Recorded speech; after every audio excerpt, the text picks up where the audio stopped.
episódio do Entre Mães no Espectro. Eu sou a Lilian. E eu sou a Roberta. Nós somos amigas e também mães atípicas. Esse podcast é um espaço para a gente compartilhar as nossas experiências e aprendizados com nossos filhos. Eu, Lilian, mãe da Olivia, de 9 anos, e do Valentim, atípico, de 5 anos. E eu, Roberta, mãe do Arthur, de 14 anos, e do João Paulo, atípico, de 4 anos. Se você chegou aqui com o coração apertado, respira. Você não está sozinha. Aqui a gente fala da real, sem perder a leveza. E o tema de hoje é... o autismo pensado fora da caixa. No episódio de hoje, nós decidimos trazer algumas das abordagens que nós fazemos com os nossos filhos, além da tríade, que a gente já falou em um outro episódio, que são ABA, Fono e TO, a tríade das terapias, no caso. Isso mesmo. Então, a gente resolveu trazer um pouco para vocês essas abordagens que a gente usa como complemento a essa tríade, né? Que seria, por exemplo, a gente começou a pensar um pouco sobre a questão alimentar, não é, Lilian? Sim, desde o início da primeira consulta com meu filho, ele perguntou sobre alimentação. Eu e você, a gente tem uma coisa muito boa com nossos filhos, que hoje eles sempre comeram, né? Comida de casa. A gente já tem isso já vem de antes. A gente não tem essa questão de dar chips, coisas industrializadas, embutidos, ultraprocessados. Isso já vem da nossa criação com os nossos filhos até mais velhos, né? Sim, com os nossos filhos típicos também. E a gente percebeu que isso realmente impacta na vida deles, né? Sim. A gente está trazendo esse tema porque a gente colocou o autismo pensado fora da caixa, porque não tem comprovação, estudos robustos comprovando que se você tira glúten, leite da alimentação dos autistas, realmente existe uma diferença. Mas, como a gente disse, são tentativas que nós fizemos, porque para alguns autistas isso faz diferença. Sim. No caso do Valentim, né, Lilian? Sim. Você pode falar? E retornando lá à consulta do médico, ele perguntou como era a alimentação, eu expliquei. O Valentim sempre gostou muito de fruta, ele sempre comeu alface, tomate, rúcula, ele gosta muito dessas coisas mais naturais, mais in natura. E ele não tinha problemas para comer a comida de casa.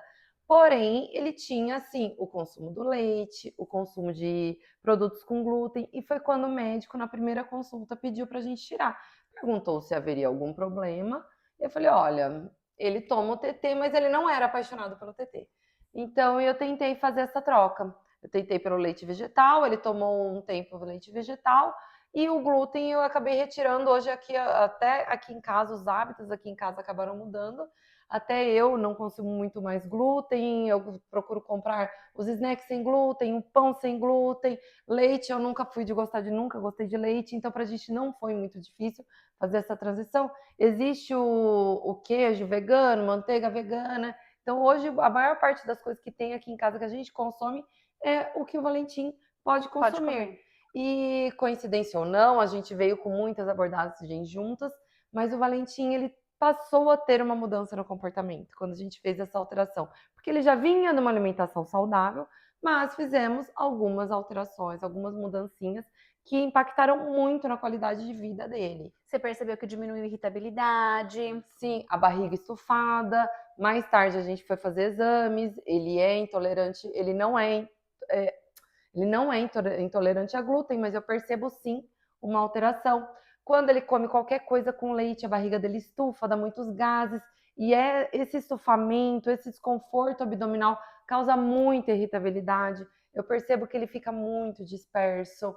Então, assim, é sair um pouquinho de casa que a gente não consegue. Eu fiz essa mudança aqui em casa, que fique claro, mas assim, ele vai no aniversário, ele come o que ele quer. Na escola, às vezes tem bolo, ele come o que ele quer. Se algum amiguinho divide o lanche com ele, eu não falo, não pode. Teve uma época que a gente foi bem mais firme, bem mais rígido com isso. Mas hoje a gente não se importa tanto porque a desregulação acaba sendo momentânea. Ele tá tão bem, o corpinho dele ficou tão bem diante de todas essas mudanças que a gente faz todos os dias, que pequenas alterações mexem no comportamento momentâneo dele. A gente voltando para casa, voltando com a alimentação normal, ele volta a ficar uma criança mais calma, mais centrada. Ele se regula. No Sim. caso do João, ele tinha muitas diarreias, né? E isso também impacta no comportamento deles, né? Uma irritabilidade, e a gente foi investigar, ele é intolerante à lactose. E o João ama TT. Então, o que a gente optou foi dar o leite sem lactose, ele toma o leite sem lactose. Eu também evito o glúten, mas ele acaba comendo, ele gosta muito de pãozinho, então acabo dando o pão para ele, ele gosta de pão francês, mas assim, sempre priorizando alimentos não ultraprocessados, industrializados, porque eu sei muitas vezes esses alimentos que a gente está comentando, às vezes eles têm um custo maior, né, Lilian? Mas o que a gente percebeu que optando por uma alimentação mais caseira, uma alimentação com menos corante, com menos Menos tempero pronto, pronto. essas substâncias mais químicas mesmo. Então, eles têm uma melhora da qualidade de vida deles. Então, no caso do João, essa intolerância à lactose, né? Também ele gosta muito de biscoito de polvilho, eu procuro um lugar sempre óleo, onde não tem o glúten, porque realmente isso impacta de certa forma no comportamento deles. Então, eu observei, a Lilian também, não tem estudos robustos que comprovam efetivamente que isso é para todos, mas como a gente fala do autismo ser um espectro, quando a gente ouve falar de coisas que funcionam e não geram efeitos colaterais, talvez valha a pena a gente tentar. Sim. Por isso que a gente está fazendo esse episódio baseado nesse tema. Eu e a Roberta, a gente sempre conversa a respeito assim. Se não vai fazer mal, não custa tentar. Então é uma coisa a gente sempre troca, que a gente faz e algumas coisas funcionaram. Eu esqueci de mencionar, o Valentim também tinha muita diarreia. E isso, na conversa com os médicos, todos eles perguntavam. Eu acredito que seja muito comum em autistas, né? Diarreia e desconfortos abdominais. Sim. Então, essas mudanças alimentares foram benéficas. Outro ponto também que nós procuramos, que nós também observamos nos nossos filhos, né, Lilian? Essa questão respiratória, né? Sempre eles ficavam bastante gripados, né? Com alergias e rinites. Precisava tomar antibiótico, porque ia secreção para o ouvido, garganta sempre inflamada. O João tinha eles falam a preguinha da rinite, Sim, aqui embaixo dos olhos. E aí a gente também foi investigar a questão de imunidade, e foi muito interessante também. Então, melhoramos a imunidade dos nossos filhos, né? Isso trouxe uma melhora de qualidade de vida, o João passou a ficar menos doente, e foi válido investigar essa imunidade. sim, com o Valentim também. O Valentim vinha de uma época que ele teve muita otite de repetição. Até falei acho, em algum episódio que a gente desconfiou que ele era surdo por conta dessas otites. E dele não responder ao nome, mas o que acontecia mesmo é que ele estava com uma rinite gravíssima, que ela não era tratada e aquela secreção ficava nele, o que já causava irritabilidade, e ao mesmo tempo a gente descobriu que ele tinha asma. Então, hoje nós tratamos ele, faz já 3 anos que a gente faz esse tratamento em conjunto, psiquiatra, imunologista e gastropediatra também, porque a gente já falou agora há pouco no episódio, mas da imunidade foi a gente descobrir, ele vinha logo no diagnóstico também, além de ficar um monte de vezes doente, ele vinha com várias noites que ele acordava, alguns períodos, tossia, eu não sabia como acalmar, era inalação, eu não sabia mais o que fazer. Até que nós começamos a usar bombinha. E ele nunca mais ele teve alguma crise ou outra quando fica doente, mas com o resgate da bombinha, as noites nunca mais foram interrompidas, ele passou a dormir melhor. Essa prega, ele já perdeu. Aquela olheira característica de criança que não descansa, que a criança está cansada, que você vê até uma irritabilidade no olhar deles, melhorou muito com todo esse tratamento em conjunto. Então, é interessante a gente fazer uma investigação imunológica, né? Quem tem a possibilidade, para ver se eles têm essas rinites, fazer uso, muitas vezes, de medicamentos próprios para isso, né? O meu filho faz de uso contínuo e a vida dele melhorou muito, né? Sempre, né, orientado por médico.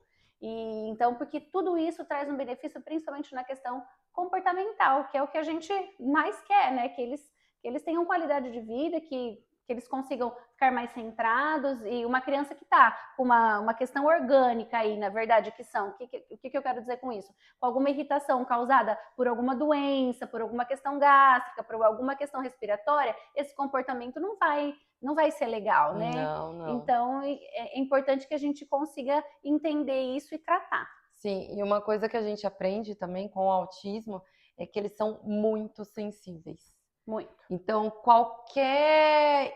não é o espirro, qualquer secreçãozinha, o que deixaria uma pessoa irritada, o deles é multiplicado. Então, é muito importante que seja abordado todos esses aspectos para realmente tirar esse desconforto deles. Igual o médico fala, antes a gente tem que tirar o que está causando, o que está atrapalhando, para ver o que sobra deles para a gente poder tratar de fato. É isso aí. E tem a questão do sono, né, que eu acho que a maioria, né, eles já demonstram esses despertares desde bebês, né? Eu passei por isso, o João, um dos sinais já era que ele tinha muitos despertares durante a noite, ele demorava para pegar no sono e despertava muitas vezes. E isso se arrastou até a gente ter o diagnóstico e começar a pensar, né, conversar com o médico dele e pensar em medicação para tratar essa questão.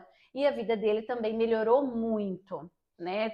Ele consegue aproveitar melhor as terapias, ele consegue estar melhor na escola e aproveitar os estímulos que ali existem, porque regulou-se o sono, que é muito importante. Então, esses despertares atrapalham demais o desenvolvimento dos nossos filhos.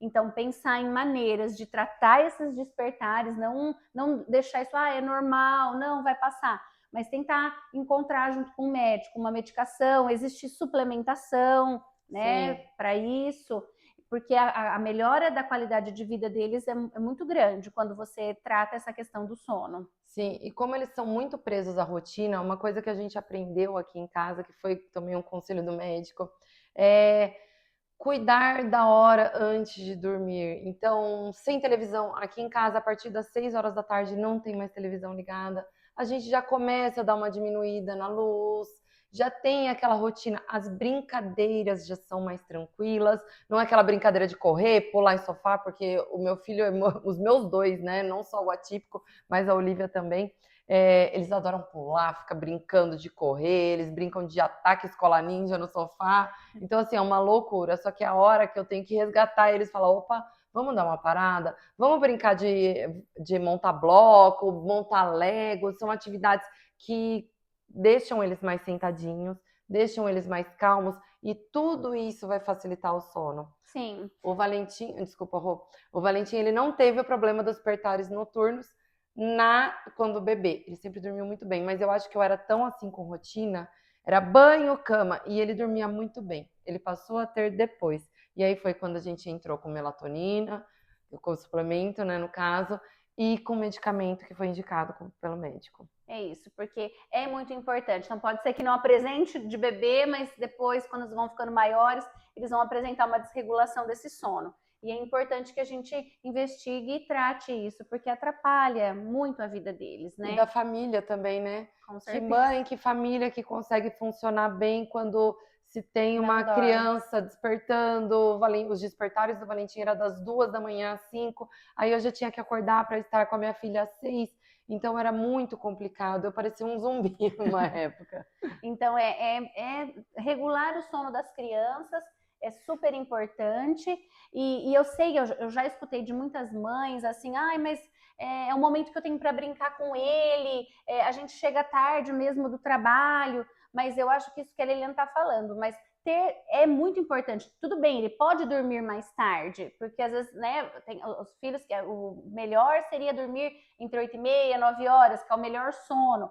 Não tem essa possibilidade, porque a rotina da família é diferente, mas as brincadeiras, que a interação, então seja nesse sentido que a Lilian falou, com menos estímulos, né? Uma brincadeira mais sentada, onde eu tenho, né, menos estímulos visuais, né, de luzes, mas coisas onde eu fico mais sentado e mais concentrado, né, se possível. Sim. Então, eu acho que isso é muito válido, todo mundo ficar sabendo. Uhum.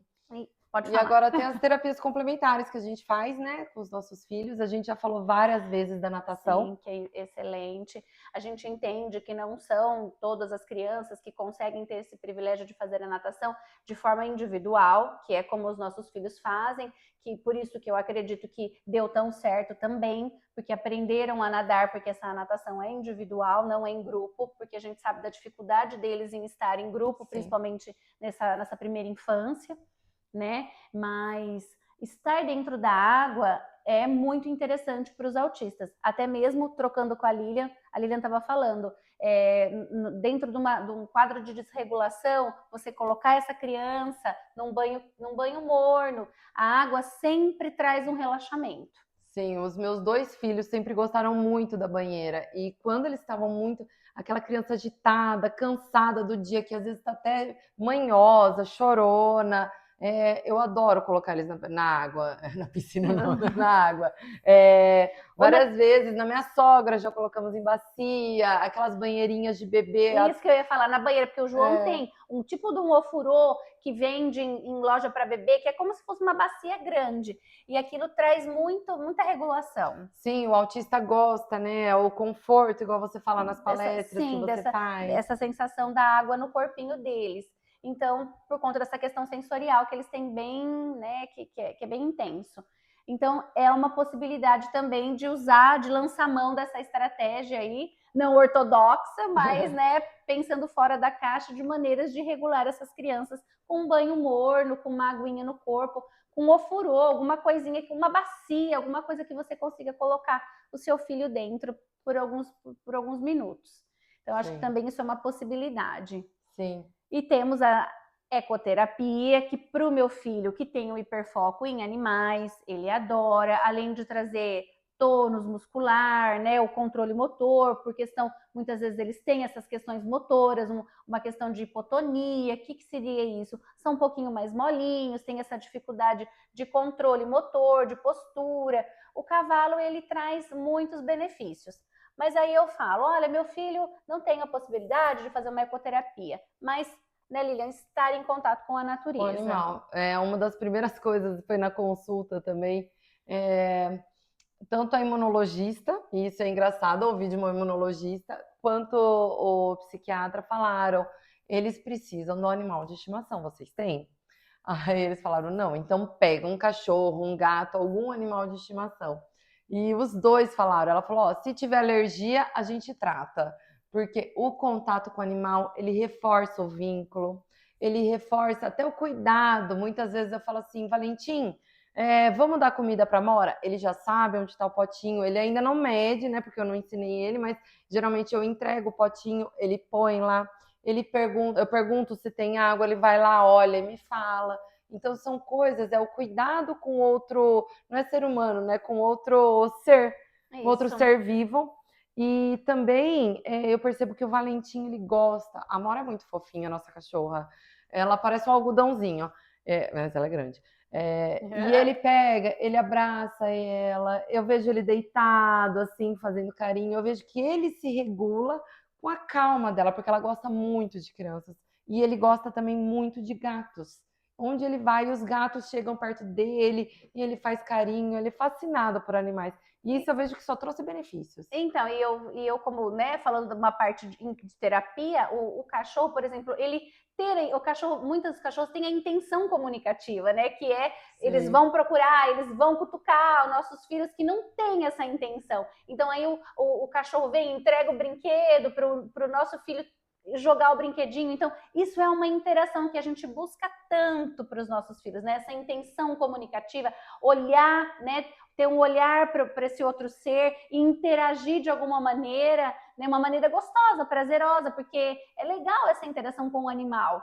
Então, ter o animal de estimação é super importante, mas deixa eu ser verdadeira, que eu não tenho na minha casa, tenho na casa da minha mãe. Você quer roubar o meu, né? Eu quero roubar o da Lilian, porque é esse tipo de cachorro que é muito interessante, que ela busca interação, ela gosta de criança, ela não fica tranquila enquanto você não brinca com ela não sossega. Ela é filhotona ainda. Então, é esse tipo de animal que é muito legal para os nossos filhos, que fazem questão que eles interajam, né? Então, é muito bacana, porque isso melhora vários aspectos dentro, né, das dificuldades que eles apresentam. Sim. E de maneira prazerosa. Sim, e mesmo o contato, para quem não tem a possibilidade, não tem um animalzinho em casa, mas sempre tem um vizinho com cachorro, com gato que as crianças gostam, sempre tem algum parque, algum lugar que pode ir para ver patinho. Essa interação com a natureza é muito legal para eles também, né? A maioria gosta, a maioria se interessa, aí a gente fala o nome, faz o barulho que esse bichinho faz, e a gente tem aí um contato visual, a gente tem um momento de interação. Isso é tão importante para os nossos filhos, né? Então, acho que é muito válido. Sim. Agora, falando de uma outra abordagem não ortodoxa, ela foi sugerida pelo médico, que são as artes marciais. Na época eu tentei o karatê, mas ele ficou muito agitado em sala, era uma turminha maior, então não funcionou. Então, a Roberta falou, o individual para eles funciona melhor nesse momento, porque eles não conseguem focar. Então, você consegue uma resposta melhor da criança autista quando o movimento, quando os comandos são feitos individualmente. Mas ele chegou a fazer jiu-jitsu com uma outra criança, que era na própria clínica, no Munduaba. E na época foi recomendado pelo médico o karatê, mas não deu certo, aí eu tentei o jiu-jitsu. Por fim, a gente acabou tirando por conta do horário, ele sempre chegava meio irritado, estava cansado da escola, já estava próximo da hora da nossa rotina do sono, da janta, tudo. Mas eu vejo que para ele teria, se fosse em outro horário, se a gente tivesse conseguido encaixar, eu vejo que teria sido uma coisa muito legal, porque era um circuito que trabalha a lateralidade, trabalha o equilíbrio, trabalha o comando, né, o obedecer ao comando, agora você tem que pisar aqui, pular lá, e também trabalha muito a consciência de si, né, porque o jiu-jitsu você trabalha força, você tem que se desvencilhar do outro, óbvio que ele não chegou nessa fase, que é bem mais avançado, mas ensina o respeito, ensina muitas regras para a vida. Então isso, eu acho que as artes marciais trazem muito, eu não conheço todas, mas eu sei que o karatê e o jiu-jitsu, eles trazem muita coisa bacana. Sim, talvez para as crianças um pouco mais velhas, né? A gente pensando aí em 6, 7 anos, né? Dependendo do nível de suporte dessa criança, talvez tenha maior benefício. E eu não tentei ainda, mas o que eu venho batendo muito na tecla é a questão da educação física. É que meu filho não esteja só inserido ali de maneira, né? Eu quero que ele esteja aproveitando. E o que eu venho observando dentro da aula de educação física é que às vezes a atividade, né? O professor tem uma atividade, tem um circuito muito legal, muito interessante, que é bacana para eles aprenderem a estrutura, né? Tem um circuito estruturado para que eles consigam se organizar. Mas às vezes eu preciso deixar essa atividade um pouco menor, né? Não, se são 10 bambolês, para o meu filho teriam que ser 3. Então, da mesma maneira que adapta a atividade da escola, né, com menos desafios, a mesma coisa na aula de educação física. Porque muitas vezes a pessoa, eu não tenho condição, às vezes, de proporcionar uma fisioterapia ou uma atividade, né, uma atividade, né, marcial, uma arte nesse sentido, mas eu consigo ir lá conversar com o professor de educação física do meu filho, de alguma maneira ter uma troca com ele, conversar com a coordenação, para que ele também, como a professora da classe, adapte as atividades propostas para as crianças autistas, né? Então, não é nem criar uma atividade diferente, porque eles têm os mesmos objetivos, mas é criar caminhos, facilitar para que essa criança consiga aproveitar também o objetivo que ele traçou para aquelas crianças, né? Sim, por exemplo, o futebol, que a gente já teve essa conversa também. O futebol é um esporte muito complexo para o autista, porque ele tem que planejar, ele tem o planejamento, ele tem o pensamento em grupo, o socializar, né, o trabalhar em grupo, e ele tem que, são muitas variáveis dentro de campo. Então, assim, é a hora do futebol, vamos montar um golzinho separado. Não precisa ser um golzinho, 2 chinelos que a criança chute uma bola. Sim. É um movimento que ele vai precisar trabalhar várias coisas importantes, como a coordenação, como o planejamento para aquela bola passar por entre 2 chinelos, mas não é tão complexo quanto ele estar dentro de um campo com muitas outras crianças. É isso. Então, ter esse olhar, então, de que maneira, olha, eu não tenho, de que maneira eu posso fazer isso, né? Se eu não tenho condição de colocar em 1000 aulas, eu não tenho condição de proporcionar, mas a gente está falando para vocês caminhos, né? Caminhos que são possíveis, coisas que você pode fazer com o seu filho, né? E que auxiliam também no desenvolvimento dele. Se você tem condição de fazer um investimento em alguma dessas, né, em alguma dessas terapias, ótimo. Não tenho condição, então são pequenas dicas, né, que você consegue aproveitar e trazer para o seu cotidiano e testar no seu filho, né? Porque Sim. não vai trazer nenhum malefício, não são coisas que vão, né, ter efeito colateral, são coisas que podem ajudá-lo a ter uma melhor qualidade de vida. Com certeza. E mal não vai fazer, né? Não. Sem efeito colateral, mas Não. mal não vai fazer. E com certeza, e é uma coisa assim, com a criança autista, eu ia falar até da bicicleta. O Valentim, a bicicleta é muito importante, né, Roberto? Sim. Tem até a ver com a fala? Tem muito a ver com a fala, porque você aprender a pedalar, você ativa regiões do cérebro que ajudam na fala também. Olha que legal. Então, assim, toda a parte motora deles tem muito a ver. Não é só a coordenação, um mexer um pé, um chutar uma bola. Eles estão trabalhando muitas partes do cérebro que são importantes para o desenvolvimento em geral. Isso qualquer criança, né? Sim. E a bicicleta, eu sei que foi muito difícil. Eu até postei um videozinho uns tempos atrás nos stories do Valentim pedalando sozinho, mas isso foi um trabalho de 1 ano. Então, o que a gente está falando aqui não é, ai, nossa, o filho delas, elas falaram que tá nadando. Isso é um trabalho de meses, anos. Então, é tudo assim, são pequenas coisinhas que você vai ensinando dia a dia e eles vão melhorando essa coordenação, eles vão melhorando essa capacidade de planejamento, eles vão conseguindo performar, executar aquele movimento só com você falar, sem você pegar na mão. Então, são vários passinhos que a gente vai dando dia a dia e a gente vai vendo o desenvolvimento deles com tudo isso. Com certeza. Então, assim, a gente vai dando, né? A gente vai observando, vai conduzindo. Eu, né, deixo muito claro que isso não está substituindo as 3 terapias, né, que são comprovadas, que a gente já sabe que são padrão, né, de padrão ouro aí de desenvolvimento dos autistas, que é principalmente o ABA, fazer a terapia com fono para as questões de comunicação e a terapia com terapia ocupacional, com integração sensorial, por causa das questões, né, de sensoriais que eles apresentam, mas a gente pensar também em outras maneiras de contribuir para que eles tenham uma melhora. E existem também outras coisas que outras pessoas fazem, uso de outros tipos de suplementação, remédios, enfim, né? Até inclusive o canabidiol, que hoje é muito falado, mas são coisas que nós não usamos com os nossos filhos, então a gente não tem lugar de fala para trazer esse assunto para vocês. Então, que citar, porque a gente sabe que existe, né? Que existem crianças que fazem uso como uma maneira de pensando um autismo fora da caixa, mas que são coisas que são muito pontuais. Para algumas crianças funcionam. Então, como a gente não testou nos nossos, a gente não se sente à vontade de falar sobre isso. Sim. E esperamos que a gente tenha contribuído, que a gente tenha sido clara nas nossas colocações. E se vocês tiverem dúvidas, por favor, nos escrevam, né? Ou também a gente acha interessante, se vocês quiserem colocar coisas que vocês fizeram com os filhos de vocês, dentro desse aspecto aí do autismo pensado fora da caixa, a gente vai ficar super feliz. Porque uma mãe ajuda a outra. Às vezes a gente não pensou em alguma abordagem, você traz uma coisa que funcionou com o seu filho.